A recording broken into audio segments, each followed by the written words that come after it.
各位朋友，今天我想用6分鐘和大家分享一個關於火系統與人的深度故事。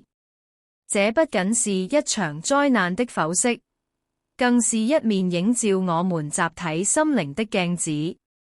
故事的第一篇章，從一場人為的火開始。外在是沖天的火光與集體的哀傷，但內在的真話是什麼？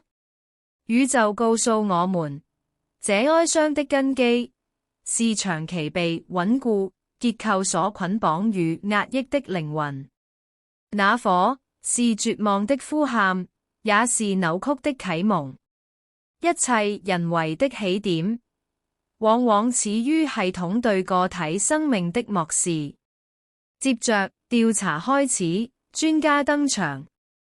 外在是權威的解釋，內在卻是暗流湧動的黑箱作業。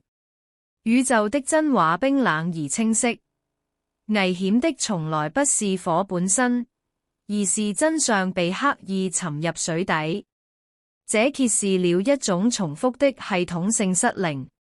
然後轉折來臨，外在達到破壞的頂峰，但內在的驅動力卻可能源自一個渴望安靜的孤獨靈魂。這裏存在一個驚人的悖論，極致的破壞，有時是對光明與豐盛的絕望追求。那場火仿佛一場獻祭，意在燒毀一切，也讓一切無所遁形。最終，我們試圖放開，向前看，內在將這場悲劇視為某種集體的祭祀，而宇宙給出的最終法則是節制。這場火是失衡世界強制自我調節的劇痛，它要求我們在流動的情感與堅定的規範之間找到新的平衡。然而，當我們將這個框架放到更大的尺度上，會看到更令人心悸的圖景。如果死亡人數變成100、200，甚至更多，系統的反應會如何演變？最初，它被視為小過失，一切按如常程序處理。百餘生命成為一次可管理的意外，規模擴大，哀傷與慰問上場，但內裏已是慣性操作，情感徹底冰冷。生命變成了維持系統運行可計算的摩擦成本。當數字突破臨界點，系統從冷淡升級為埋葬。它動用權力的密雲，不是為了滋潤，而是為了遮蓋真相，等待遺忘的雨水落下。而當損失達到無法想象的程度，系統的最終反應竟是一種徹底放開的無恥邏輯。它將自己比作一口古老的井，而將社會視為井邊的公平競爭。上千的亡魂被異化為一場宏大而冰冷的社會達爾文遊戲中的數字。這幅圖景指向一個終極的警示：當死被計量，人性便開始折價。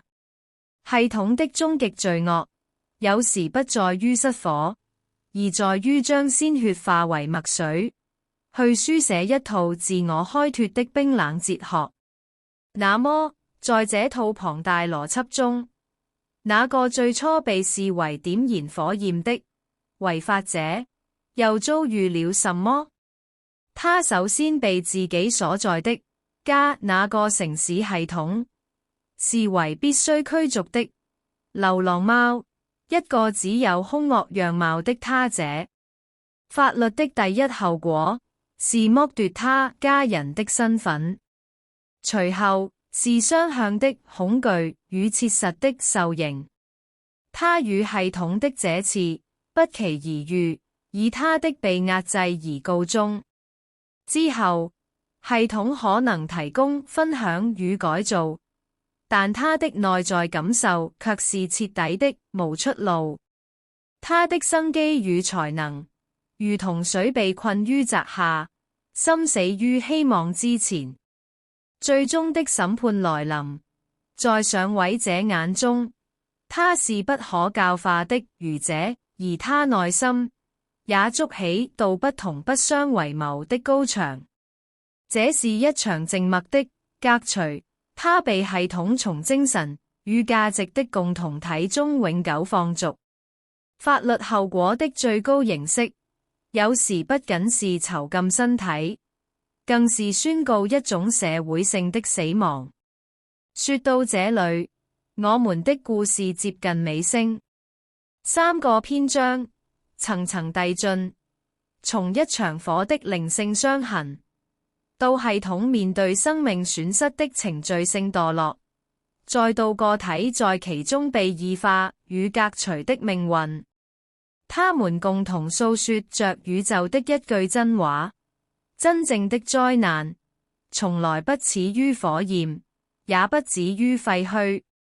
它始於我們將活生生的人看作可以管理的數字，需要防範的異類，或必須革除的瑕疵。